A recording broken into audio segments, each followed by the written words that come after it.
Welcome back to Old Charles, your favorite channel for coin collecting, history, and hidden treasures in your pocket change. Today, we're diving deep into one of America's most iconic coins, the 1974 United States half dollar. We'll explore its fascinating history, the details of its design, the different mint marks, its current value in circulated and uncirculated condition, and why this coin continues to capture the attention of collectors around the world. So, let's get started. The half-dollar coin has a long and proud history in the United States, but the 1974 issue belongs to the Kennedy half-dollar series, which started in 1964 after the tragic assassination of President John F. Kennedy. The nation wanted to honor its beloved leader, and within just a few months, the design was ready and entered circulation. Why 1974? The coin had already become an American symbol of remembrance and pride. Unlike the first year of issue in 1964, which was struck in 90% silver, the 1974 Kennedy half-dollar was minted in a copper-nickel-clad composition due to rising silver costs.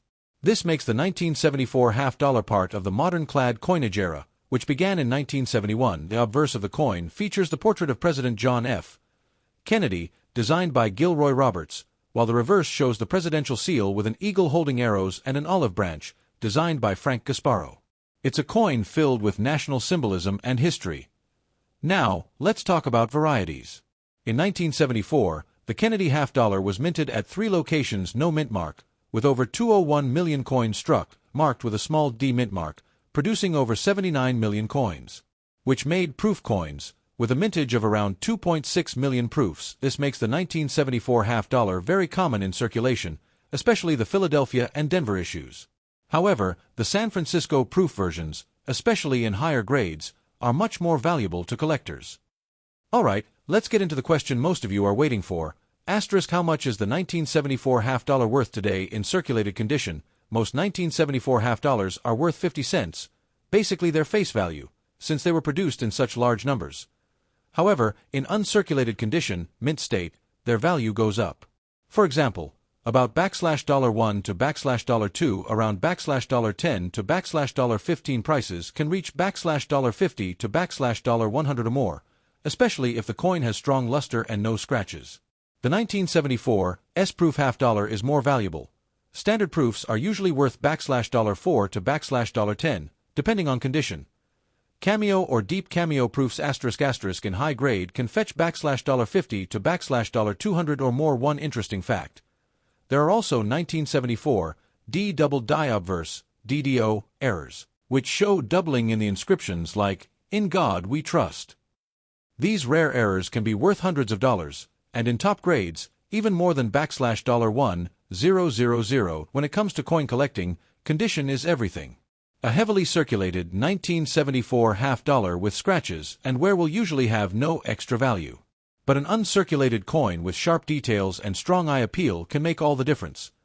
Collectors especially love brilliant uncirculated examples, proof strikes with mirror-like surfaces, and of course, rare varieties like the double die errors. If you find one in your collection, make sure to have it graded by a professional service like PCGS or NGC. Grading can significantly increase its value and desirability. So, while most 1974 Kennedy half-dollars may only be worth their face value, the beauty of coin collecting lies in the details: mint marks, errors, condition, and history. Whether you've got a circulated one from your pocket change or a pristine proof from the San Francisco Mint, every coin tells a story. The story of the 1974 Kennedy half-dollar doesn't start in 1974. It begins a full decade earlier, in 1963, with the shocking assassination of President John F. Kennedy. Kennedy was more than just a president. He was a symbol of hope, youth, and progress in America. His tragic death deeply affected the nation, and almost immediately, leaders sought a way to memorialize him. Within just weeks, the U.S. Mint moved to redesign the half-dollar coin, which at that time carried the image of Benjamin Franklin. Congress approved the change in record time, and by early 1964, the first Kennedy half-dollars were struck. These first coins were minted in 90% silver, and such was the public's love for Kennedy that millions of Americans lined up at banks to get them. Many people didn't spend them at all. Instead, they kept them as keepsakes, tributes to the fallen president. As the 1960s progressed, silver became more and more expensive. In 1965, the U.S. Mint reduced the silver content of the half-dollar to 40% silver, and finally, starting in 1971, the coin was made entirely from a copper-nickel-clad composition. This change marked a turning point in American coinage, as rising silver prices meant silver coins were disappearing from circulation. By the early 1970s, the Kennedy half-dollar had become one of the most recognizable coins in the United States. Although it was still produced in large numbers, fewer and fewer of them were actually being used in everyday transactions. People were hoarding them as souvenirs, gifts, and collector's items. In fact, by the time the 1974 half-dollar was minted, many Americans already considered the Kennedy half-dollar less of a common coin and more of a keepsake. The 1974 issue itself is historically significant for several reasons. It was minted during a turbulent decade in American history. The Vietnam War was coming to an end, President Richard Nixon was facing the Watergate scandal, and the country was entering a period of economic difficulty with rising inflation.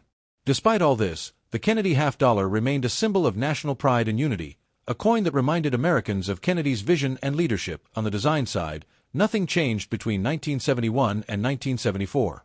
The obverse continued to feature Gilroy Roberts' portrait of John F. Kennedy, while the reverse bore Frank Gasparo's presidential seal design. But what makes the 1974 half-dollar especially interesting to collectors today is its connection to the broader story of America's move away from silver coinage and into the modern era of base metal coins. Another point of historical importance is the 1974 double die obverse error, which collectors prize highly today. This error, caused by a misalignment in the die engraving process at the Denver Mint, has given the 1974 half-dollar an enduring place in U.S. coin collecting history. So, when you hold a 1974 Kennedy half-dollar in your hand, you're not just holding 50 cents. You're holding a piece of American history, a reminder of a president whose memory still lives on, of the changing economy of the 1970s, and of the evolution of U.S. coinage in the modern era. When it comes to coins, one of the most important factors that determines value is condition. Collectors don't just want any coin. They want coins that have been preserved as close to their original mint state as possible. The 1974 Kennedy half-dollar is no exception. Even though it was minted in the hundreds of millions, the condition of the coin can make the difference between a coin worth just 50 cents and a coin worth hundreds of dollars. Let's break it down grade by grade, using the standard coin grading scale. A 1974 half-dollar in this condition is heavily worn. The portrait of Kennedy is very flat, many details of his hair are gone, and the eagle on the reverse may look smooth. In this grade, the coin has only face value, around 50 cents. Here, more details can be seen.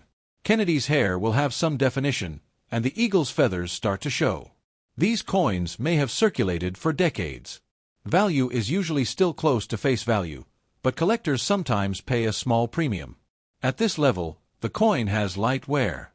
Most of Kennedy's hairlines are visible, and the eagle's wings and shield are well defined. Coins in this condition are worth slightly more, but still generally under $1-2 unless they are error varieties. These coins look almost brand new, with just a little wear on the highest points like Kennedy's cheekbone or hair above the ear. They often have good luster. Values can reach $2-3, and sometimes more if the coin has eye appeal. These are the coins collectors really want. They have never been in circulation and show no wear. However, they may have bag marks or scratches from the minting process, rare, and can sell for $50, $100, or even more, depending on the market. Proofs, PR 60 to PR 70, ***. The 1974 San Francisco Mint produced proof coins, which were not meant for circulation. Proofs have a mirror-like surface and sharp details. A basic proof, 60 coin might sell for $3, $5, but a deep cameo proof in PR 69 or PR 70 can sell for $50 to over $200. Collectors also look at eye appeal, which means how attractive the coin looks overall. Even if two coins are the same grade, the one with brighter luster, fewer scratches, and better strike will sell for a higher price. Another factor is storage. Coins that have been stored carefully in protective holders, flips, or albums usually stay in better shape. On the other hand, coins that were kept in jars, drawers, or exposed to air often show scratches, tarnish, or discoloration. Finally, special varieties like the 1974 double die obverse are heavily dependent on condition. A double die in low grade may bring $50, $100, but in mint state, it can sell for hundreds or even over $1,000. So, if you have a 1974 Kennedy half-dollar, take a close look at its condition. What may seem like just another half-dollar in your change could actually be a hidden gem if it's uncirculated, proof, or has an error. In coin collecting, condition truly is king.